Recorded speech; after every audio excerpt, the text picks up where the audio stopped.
নমস্কার, আমরা তৃণমূল কংগ্রেসের সাংসদ মহুয়া মৈত্র বলছি। আমরা এখন পার্লামেন্ট স্ট্রিট থানায় আমাদের আটক করা হয়েছে। আমরা সকালবেলা সংসদ থেকে নির্বাচন কমিশনের অফিসে গিয়েছিলাম। নির্বাচন অফিসে আমাদের ঢুকতে দেওয়া হয়নি। আমাদের দিল্লি পুলিশ আটক করে ব্যারিকেড দিয়ে আটক করে বাসে তুলে দিয়েছে। বাসে তুলে দেওয়ার পর আমাদের বললো যে আমাদের ইলেকশন কমিশনে নিয়ে যাবে, কিন্তু আমাদের সবাইকে 4টে ভিন্ন থানায় নিয়ে এসেছে। আমাদের কয়েকজনকে পার্লামেন্ট স্ট্রিট থানায় নিয়ে এসেছে। আমরা এখানে আটক। আমাদের 4টে দাবি আছে। এক হচ্ছে গিয়ে আমাদের সিইসি রাজীব কুমারের এগেনস্টে ইমিডিয়েট এফআইআর করতে হবে। Immediate FIR. এই ভোটের লিস্ট ম্যানিপুলেশন, ভোটার লিস্টের কারচুপির জন্য তিনি দায়ী। এফআইআর।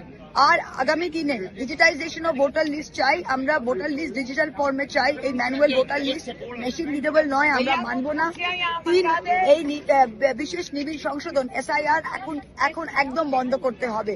এরকম ভাবে বুলডেজ করে ভয় দেখিয়ে অপোজিশন রাজ্যে আপনারা 65 লাখ 10 লাখ লোককে এরকম ভাবে বাদ দেবেন, এটা আমরা কোনোভাবেই অ্যাকসেপ্ট করবো না। আর চতুর্থ, কোন পলিটিক্যাল পার্টি, কোন রাজনৈতিক দল BLA 2 এর ডিটেলস আমরা কিন্তু ইলেকশন কমিশনকে দেব না। কারণ ইলেকশন কমিশনকে দেওয়া মানে আমাদের BLA 2 ডিটেলস গুলো বিজেপির হাতে যাবে। এই 4টে জিনিসের দাবিতে আমরা